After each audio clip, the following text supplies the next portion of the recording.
प्यारे विद्यार्थियों, छोटे भाइयों बहनों, मिशन इंस्टीट्यूट प्रयागराज में आपका स्वागत है, अभिनंदन है। आइए हम लोग शुरुआत करते हैं महत्वपूर्ण प्रश्नों की श्रृंखला पर। हमने चर्चा की थी आपसे कि 500 महत्वपूर्ण प्रश्न आप तक पहुंचाए जा रहे हैं, आपको बताने का, समझाने का प्रयास किया जा रहा है। निश्चित रूप से परीक्षा के लिए बहुत उपयोगी हैं। उस क्रम में हम लोग पहुँच गए हैं क्वेश्चन नंबर 141 पर, और सभी प्रश्नों को देखिएगा। परीक्षाओं में आए हुए रिपीटेड क्वेश्चंस हैं जो बार बार आ रहे हैं, उनको लेकर के हम आपके पास आए हैं। आइए, पहला क्वेश्चन है 141। वर्ष 1975 से 1977 के बीच आपातकाल के दौरान भारत के प्रधानमंत्री कौन थे?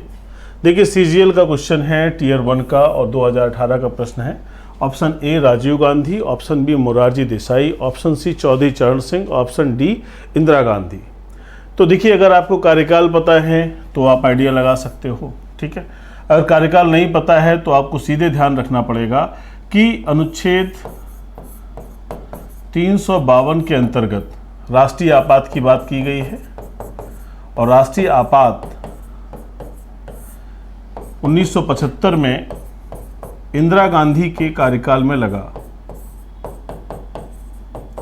और इन्होंने आधार बनाया इसके लिए आंतरिक अशांति, आंतरिक अशांति, या इसे गृह युद्ध भी कह सकते हैं, आंतरिक गड़बड़ी भी कह सकते हैं। इसको आधार बनाया था। बाद में यही चेंज होकर के बन गया सशस्त्र विद्रोह, यानी दो आधार जो थे, युद्ध और बाह्य आक्रमण। बाह्य आक्रमण ये तो बने ही थे, इनमें परिवर्तन नहीं हुआ। इसके स्थान पर क्या आ गया? सशस्त्र विद्रोह आ गया। तो ध्यान रखिएगा कि 1975 से 77 के दौरान इंदिरा गांधी जी भारत की प्रधानमंत्री थीं, और इनके समय में आंतरिक अशांति के आधार पर आपातकाल की घोषणा हुई थी। तो क्लियर हो रहा होगा आपको। प्रश्न को ध्यान दीजिएगा, अच्छा प्रश्न है, बहुत बार का रिपीटेड है। क्वेश्चन नंबर 142 में आ जाइए। भारत का प्रधानमंत्री बनने के लिए अपेक्षित न्यूनतम आयु कितनी है? अब प्रधानमंत्री बनने के लिए न्यूनतम आयु कितनी है, ध्यान देने की आवश्यकता है। तो यहाँ पर जो क्वेश्चन का आंसर है, देखिए 30 वर्ष, 18 वर्ष, ठीक है। 18 वर्ष तो मतदाता होने की आयु है, मतदाता, और ये मतदाता होने की बात है, मतदाता, ठीक है, वोटर बना देते हैं। 61वां संविधान संशोधन अधिनियम है, आपको मालूम होगा, कॉन्स्टिट्यूशनल अमेंडमेंट एक्ट। और 30 वर्ष की जो आयु है, आपको पता है, राज्यसभा के लिए सदस्य होने की आयु है ना। 35 वर्ष की जो आयु है वो प्रेसिडेंट यानी राष्ट्रपति के लिए, और उपराष्ट्रपति और राज्यपाल, इनके लिए न्यूनतम आयु है ये 35 वर्ष। 25 वर्ष जो है वो लोकसभा का सदस्य होने की आयु है ना, और यही आयु प्रधानमंत्री बनने के लिए भी आवश्यक है। इतनी आयु का व्यक्ति भारत का प्रधानमंत्री बन सकता है, ये ध्यान रखिएगा। बहुत अच्छा प्रश्न है। आइए नेक्स्ट क्वेश्चन पर चलते हैं। Question number 143। भारत के प्रधानमंत्री का कार्यकाल कितना है? एसएससी टैक्स असिस्टेंट 2011 का क्वेश्चन है। ऑप्शन पहला क्या कहता है कि लोकसभा के कार्यकाल के साथ, ऑप्शन बी राष्ट्रपति के कार्यकाल के साथ, ऑप्शन सी जब तक उसे लोकसभा के बहुमत का समर्थन प्राप्त हो, ऑप्शन डी 5 वर्ष। फटाफट जवाब दीजिएगा। ये सभी क्वेश्चंस आपको पढ़ाए गए हैं ऑफलाइन कक्षाओं में, ऑनलाइन कक्षाओं में सभी डिस्कशंस हुए हैं, वो आपको पता है। बस उन्हें आपको ध्यान रखना है कि गलतियाँ कहाँ हो जाती हैं, और वो गलती अगर आप समझना सीख गए तो परीक्षा में सफल हो जाएंगे। देखिए, इसका बेस्ट आंसर है आपका सी। सी क्या कहता है, ध्यान दीजिएगा। सी कहता है जब तक उसे लोकसभा के बहुमत का समर्थन प्राप्त हो, यानी लोकसभा में अगर बहुमत प्राप्त है राष्ट्रपति महोदय को तो बने रहेंगे पद पर। अदरवाइज अगर अविश्वास प्रस्ताव विपक्ष लेकर के आ गया और अविश्वास प्रस्ताव पारित हो गया तो फिर प्रधानमंत्री को अपने पद से हटना होगा, है ना। तो इसीलिए कहा गया है कि जब तक उसे लोकसभा में बहुमत प्राप्त है, जब तक उसका प्रभाव बना हुआ है, तब तक ही वो पद पर रहेगा, तब तक ही सरकार भी रहेगी। तो ये प्रश्न बहुत अच्छा है, ध्यान रखिएगा। क्वेश्चन नंबर 144 पर आ जाइए। संसदीय सरकार की संसदीय प्रकार की सरकार में वह बराबर वालों में पहला होता है। बहुत अच्छी लाइन है, ध्यान दीजिएगा। संसदीय सरकार जो होती है, अध्यक्षात्मक शासन है और संसदीय शासन है, उसमें से कह रहे हैं संसदीय प्रकार की सरकार में वह बराबर वालों में पहला होता है। बराबर वालों में पहला होता है। संसदीय जो शासन प्रणाली है उसमें क्या कहा जाता है कि मंत्री परिषद, ध्यान दीजिएगा, संसदीय सरकार की बहुत महत्वपूर्ण विशेषता है, मंत्री परिषद लोकसभा के प्रति उत्तरदायी होती है। उत्तरदायी होती है, ये ध्यान रखने की आवश्यकता है कि मंत्री परिषद लोकसभा के प्रति उत्तरदायी होती है। तो मंत्री परिषद, संसदीय प्रणाली में मंत्री परिषद वह बराबर वालों में पहला होता है, यानी मंत्री परिषद में सब बराबर होते हैं, उसमें पहला होता है। तो वो कौन है? वो है आपका प्रधानमंत्री। तो ये आंसर याद रखिएगा कि ये इसका आंसर होगा प्रधानमंत्री। ठीक है, नेक्स्ट पॉइंट पर आ जाइए। अच्छे प्रश्न आपके सामने हैं, ध्यान दीजिएगा, परीक्षाओं में आए हुए क्वेश्चन से। निम्न में से किस अधिनियम में नियंत्रक महालेखा परीक्षक नामक पद का सुझाव दिया गया? तो ध्यान देना है। अब देखिए इसमें ऑप्शन है 1909 का अधिनियम, 1919 का अधिनियम, 1935 का अधिनियम, 1947 का अधिनियम। अब इसमें से दो अधिनियम इंपॉर्टेंट हैं। देखिए इसमें एक वैधानिक दर्जा दिया गया, वैधानिक दर्जा, ठीक है, और 1935 के अधिनियम में शक्तियां प्रदान की गई। अब आप कहोगे कि यहां पर कौन सा आंसर है? दोनों ही लग रहे होंगे, भाई दर्जा तो इसमें भी दे दिया गया, शक्तियां इसमें। तो वास्तविक रूप से जो शक्तियां उसे प्राप्त हुई हैं 1935 के अधिनियम से हुई हैं। तो इस जगह पर जो इस परीक्षा का प्रश्न आया था इसका आंसर 1935 ही माना गया है, इसलिए उसको याद रखिएगा।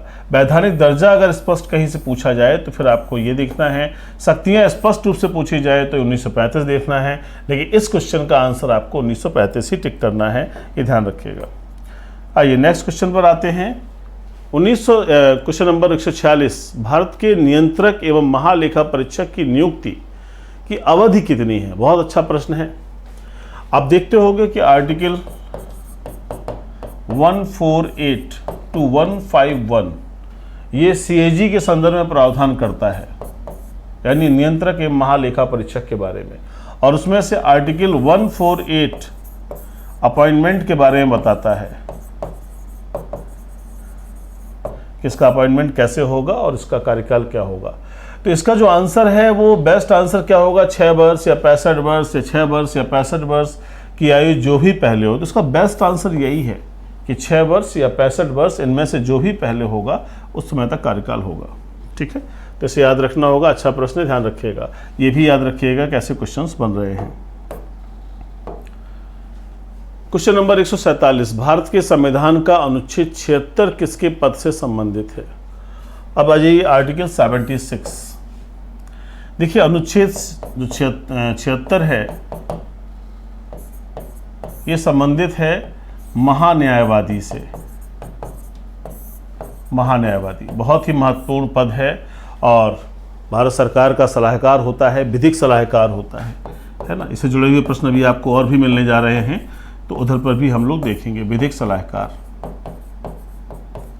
ठीक है, तो यहाँ पर जो आंसर हो जाएगा कि कौन है 76 में, तो भारत के महान्यायवादी हैं। वित्त आयोग और इन सब के बारे में आप जानते हैं, 312 में ये मिलेगा आपको, वित्त आयोग आपको 280 में मिलेगा, 324 में आपको निर्वाचन आयोग मिलेगा। लेकिन यहाँ 76 की बात हो रही है, तो 76 आपका आंसर क्या बताता है कि महान्यायवादी के बारे में। आइए नेक्स्ट क्वेश्चन पर आते हैं। आप लोग भी जवाब देते रहिए, सभी प्रश्नों को जवाब देना बहुत ज़रूरी है। एक एक करके जवाब दीजिए, बहुत जल्दी आपकी लाइव क्लासेस भी आ जाएंगी, तो फिर आपको और चीज़ें अच्छे से देखने को मिलेंगी। फिलहाल अभी जो चल रहा है तो उस पर आप जवाब देकर जरूर सूचित करिए क्या आपको समझ में आता है। किसी प्रश्न का आंसर गलत सही होना बड़ी बात नहीं है, लेकिन अगर आता है और फिर गलत हो जाता है तब बहुत बड़ी बात है, तो इसको ध्यान रखिएगा। क्वेश्चन नंबर 148, निम्नलिखित में से भारत का प्रथम विधि अधिकारी कौन है? प्रथम विधि अधिकारी, मैंने अभी आपसे कहा था कि कुछ प्रश्न मैं अभी चर्चा करूंगा आगे। उच्चतम न्यायालय का मुख्य न्यायाधीश, विधि मंत्री, विधि सचिव, भारत का महान्यायवादी। तो बिल्कुल इसको रट लीजिए आप, भारत का प्रथम विधि अधिकारी होता है भारत का महान्यायवादी। ठीक है। Attorney general of India he attorney general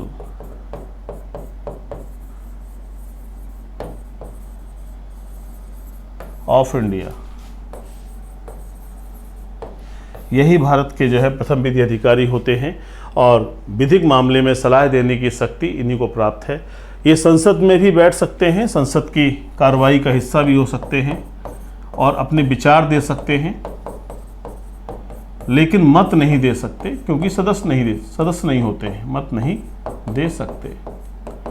इसके अलावा भारत के किसी भी न्यायालय में जा सकते हैं, किसी भी न्यायालय में भारत सरकार का पक्ष रख सकते हैं, तो ये इनके संदर्भ में कुछ खास बातें हैं, उन्हें याद रखिएगा। प्रथम विधि अधिकारी भी यही हैं और ये इस तरह की बातों को याद रखिएगा।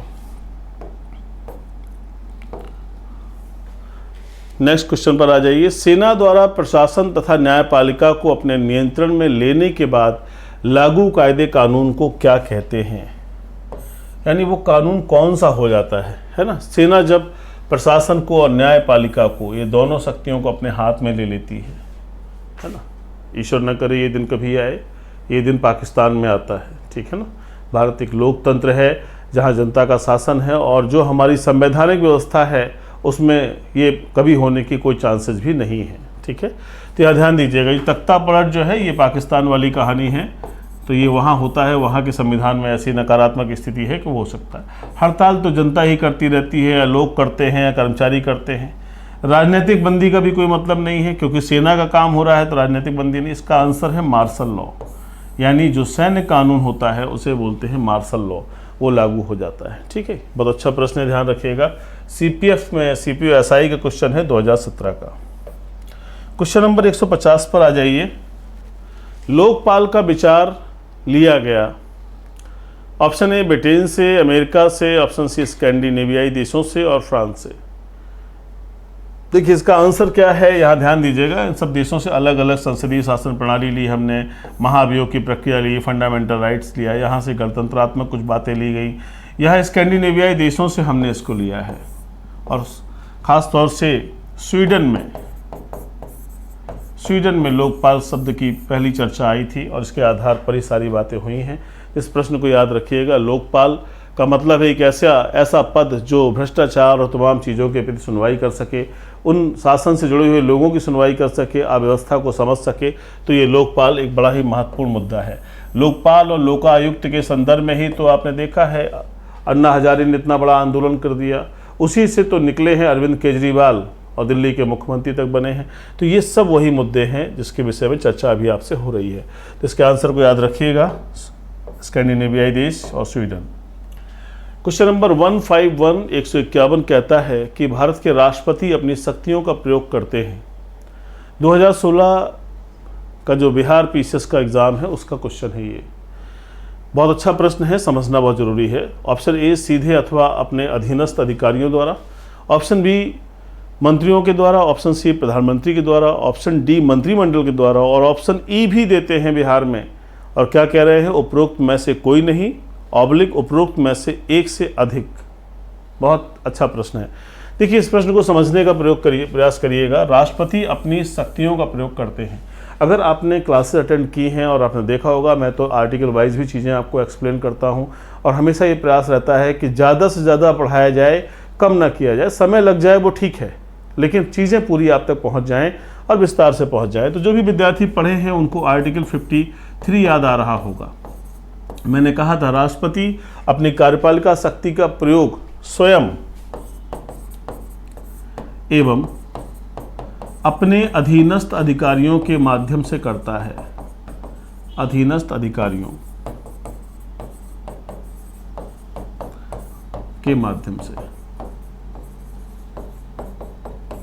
ये मैंने आपको साफ साफ लिखाया हुआ है। साथ ही साथ मैंने ये भी कहा था कि सेना का सर्वोच्च समादेश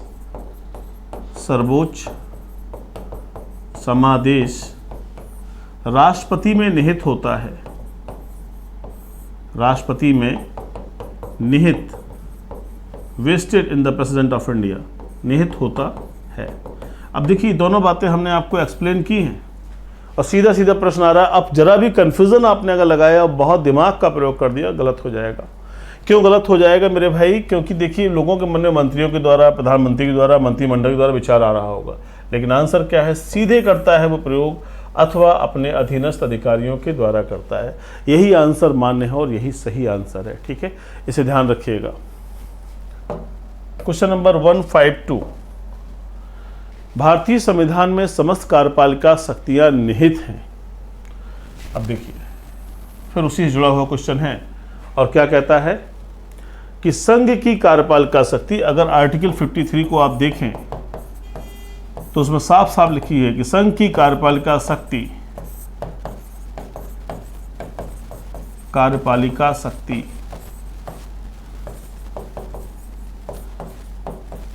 राष्ट्रपति में निहित है। निहित है, क्या कहा गया? जिसका प्रयोग वह स्वयं या अपने अधीनस्थ अधिकारियों के माध्यम से करेगा। तो अगली लाइन ये है, तो आपका सीधा आंसर मिल गया कि राष्ट्रपति में निहित है। तो इसका बेस्ट आंसर आपका क्या हो गया? सी। अब एक क्वेश्चन और बनता है भाई कि फिर प्रधानमंत्री और मंत्रिपरिषद का क्या मामला है? तो इस शक्ति का प्रयोग किया जाता है पीएम और मंत्रिपरिषद के द्वारा। काउंसिल ऑफ मिनिस्टर्स जो हैं इस शक्ति का प्रयोग करते हैं। और वो प्रयोग क्यों करते हैं? क्योंकि उनको जनादेश दिया है, जनता ने कहा है कि जाओ देश की शासन व्यवस्था का संचालन करो। तो यही बार बार आपसे बात करता हूं कि काम, नाम इनका है और काम इनका है। इसीलिए आप आगे भी देखोगे, मैंने कई बार चर्चा की है कि संघ के सभी कार्य राष्ट्रपति के नाम से किए जाते हैं। On the behalf of the President of India all the works are done. अगर कोई टेंडर भी निकलना होगा तो लिखा रहता है उसमें ऊपर line, on the behalf of the President of India this tender is invited. अगर राज्य के अंदर निकलना रहता है तो लिखा रहता है on the behalf of the governor of Uttar Pradesh this tender is invited. यानी निविदा आमंत्रण भी इसी तरह से जाता है। तो नाम किसका होता है? नाम राष्ट्रपति का होता है। और राज्य की बात होती है तो राज्यपाल का होता है, याद रखिएगा। ठीक है, बहुत अच्छा प्रश्न है। गलतियां होने की चांसेस होते हैं, इसलिए ध्यान रखना बहुत जरूरी है। क्वेश्चन नंबर 153, 153, यह राष्ट्र का प्रतिनिधित्व करता है परंतु राष्ट्र का नेतृत्व नहीं करता। बहुत अच्छी लाइन है, ध्यान दीजिएगा। राष्ट्र का प्रतिनिधित्व करता है परंतु राष्ट्र का नेतृत्व नहीं करता। तो देखिए, राष्ट्र का प्रतिनिधित्व करता है यानी राष्ट्राध्यक्ष है, राष्ट्राध्यक्ष है लेकिन नेतृत्व नहीं करता। वो कौन सा व्यक्ति है? तो देखेंगे आप, लोकसभा अध्यक्ष ये नहीं है, भारत का मुख्य न्यायाधीश ये भी नहीं है। अब प्रधानमंत्री और राष्ट्रपति आपके सामने हैं। तो राष्ट्र का प्रतिनिधित्व करता है लेकिन राष्ट्र का नेतृत्व नहीं करता। यानी राष्ट्र को किस तरह से आगे काम करना है, कौन सी योजनाएं आनी है, क्या होना है, वो सारी चीज़ें, तो वो है आपका राष्ट्रपति। यानी राष्ट्रपति प्रतिनिधित्व का मतलब है कि राष्ट्राध्यक्ष है। जब भी बात कभी आएगी तो भारत का राष्ट्राध्यक्ष कौन है? तो राष्ट्रपति है। लेकिन नेतृत्व करने के लिए जो कार्य होते हैं, जिसके दिशा निर्देश में सारी देश की योजनाएं चलती हैं, वो प्रधानमंत्री और मंत्रिपरिषद है। तो इसका ये आंसर बहुत अच्छा है, ध्यान रखिएगा, परीक्षा के लिए पूछा गया है। क्वेश्चन नंबर 154 पर आ जाइए। भारत के निर्वाचन मंडल के सदस्य होते हैं, राष्ट्रपति के निर्वाचन मंडल के सदस्य होते हैं। भारत कह रहा हूँ, राष्ट्रपति की बात है कि इसके निर्वाचक मंडल में कौन कौन सदस्य होते हैं। बहुत आने वाला कॉमन क्वेश्चन है, बहुत आता है, बहुत गलती भी लोग करते हैं। ऑप्शन पहला स्टेटमेंट है संसद के दोनों सदनों के निर्वाचित सदस्य। तो ये तो बिल्कुल सही बात है, संसद के दोनों सदनों की बात है, दोनों सदनों के निर्वाचित सदस्य वोट करते हैं। ऑप्शन 2 कहता है, पॉइंट 2 कहता है राज्य विधानमंडलों के दोनों सदनों के निर्वाचित सदस्य। अब यहाँ पर गड़बड़ी आ गई है, देखिए कि दोनों सदन की बात कर रहे हैं, यानी वो कह रहा है कि विधानसभा और विधान परिषद इन दोनों के सदस्य। तो ये वाली बात तो गलत होगी ना, क्योंकि विधानसभा की बात है, विधान परिषद की बात नहीं है। तो यहाँ पर ये आंसर गलत हो गया, पॉइंट। सभी राज्यों की विधानसभाओं के निर्वाचित सदस्य, ये बात बिल्कुल सही है। सभी राज्यों के जो भी इलेक्टेड मेंबर्स हैं उनको वोट देने का अधिकार है। और दिल्ली और पुडुचेरी 17वां संविधान संशोधन अधिनियम 1992 ये क्या कहता है कि विधानसभाओं के निर्वाचित सदस्य मतदान कर सकते हैं। तो ये बात भी बिल्कुल सही है। तो इसका कुल मिला के ये 2 वाला गलत हो गया, बाकी तीनों सही हैं। तो 1, 3, 4 ये सही है, ये सही है, ये सही है। तो 1, 3, 4 ये आपका आंसर हो गया, ठीक है ना। तो अच्छा प्रश्न है, ध्यान रखिएगा। बहुत आता है इस तरह से स्टेटमेंट में या डायरेक्टली, तो आपको बनना चाहिए। क्वेश्चन नंबर 155, राष्ट्रपति एक ऐसा पद है भारतीय संविधान में और परीक्षाओं के दृष्टिकोण से कि बहुत सारे क्वेश्चंस उससे आते हैं, आप उसे अवॉइड नहीं कर सकते। कब कहाँ से आपातकाल में देखिए तो वो उनकी भूमिका है, संसदीय विधायिका देखिए तो संसद का अंग है, कार्यपालिका देखिए तो उसके प्रधान हैं, तो हर जगह आपको देखेंगे, ठीक है ना। तो राष्ट्रपति से बहुत सारे क्वेश्चन आते हैं, चाहे जिस वर्ष के, चाहे जिस परीक्षा के प्रश्न देखिए, राष्ट्रपति जरूर दिखेंगे उसमें। तो इसलिए उनसे जुड़े हुए प्रश्नों को तैयार किया करिए। भारत के राष्ट्रपति के चुनाव के लिए चुनाव मंडल के सदस्य होते हैं। फिर दूसरा क्वेश्चन उसी तरह का प्रश्न, यानी चुनाव मंडल या निर्वाचक मंडल, बात एक ही है। कौन कौन सदस्य होता है? पहला स्टेटमेंट है लोकसभा के चुने हुए सदस्य, ये आप जानते हैं, सही बात है। देखिए उसी को टुकड़ों में बांट दिया। राज्यसभा के चुने हुए सदस्य, ये बात भी बिल्कुल सही है। राज्य विधानसभा के चुने हुए सदस्य, ये बात भी सही है। और फिर आ गया वही विधान परिषद, ये नहीं होता। तो आंसर क्या होगा? 1 2 3। तो 1 2 3 ये आपका आंसर हो गया। ऐसे प्रश्नों में कोई रट के नहीं जा सकता, कोई ये नहीं कह सकता साहब हमने रट लिया है तो हम प्रश्नों को उत्तर दे लेंगे, क्योंकि जब तक आपको स्टेटमेंट क्लियर नहीं है आप नहीं कर सकते हैं। तो ये सारी चीज़ें आपको ध्यान देनी पड़ती हैं। आइए नेक्स्ट क्वेश्चन पर हम लोग आ जाते हैं। क्वेश्चन नंबर 156, भारत के राष्ट्रपति के निर्वाचन के संदर्भ में निम्न कथनों पर विचार कीजिए। IAS प्री 2018 का प्रश्न है। प्रत्येक MLA के वोट का मूल्य अलग अलग राज्य में होता है। तो ये बात सही है, क्योंकि MLA की वोट अलग अलग राज्यों में अलग संख्या के आधार पर है, जनसंख्या के आधार पर है, प्रतिनिधित्व के आधार पर। तो जहाँ जैसी संख्या है वहाँ वोट की वैल्यू बदल जाएगी, है ना। इस तरह से ये बात सही है। लोकसभा के सदस्यों का वोट का मूल्य राज्यसभा के सदस्यों के वोट के मूल्य से अधिक होता है, ये बात भी बिल्कुल सही है। यानी दोनों स्टेटमेंट सही हो गए। तो आंसर क्या हो गया? 1 और 2 दोनों सही हैं। सामान्य प्रश्न है, अगर बन गया तो अच्छा है, नहीं बना तो फिर कठिन है, क्योंकि पढ़ने पर ही तो चीज़ें स्पष्ट होती हैं। क्वेश्चन नंबर 157, संसद अथवा विधानसभा का सदस्य राष्ट्रपति निर्वाचित हो सकता है। संसद अथवा विधानसभा का सदस्य राष्ट्रपति निर्वाचित हो सकता है, परंतु क्या कहा जा रहा है? चुनाव लड़ने से पूर्व उसे अपनी सदस्यता से त्यागपत्र देना होगा, अपने निर्वाचन से 6 माह के अंदर अपनी सदस्यता छोड़नी होगी, निर्वाचित होने के तुरंत उपरांत अपनी सदस्यता छोड़नी होगी। डी, एक सांसद चुनाव लड़ सकता है, विधानसभा का सदस्य चुनाव नहीं लड़ सकता।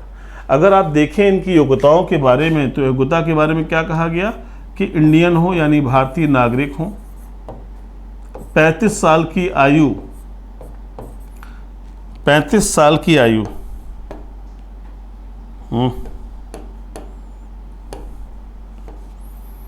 यानी इंडियन हो और 35 वर्ष की आयु पूर्ण कर ली हो, लोकसभा का सदस्य होने की, ध्यान दीजिएगा, सदस्य होने की योग्यता रखते हो,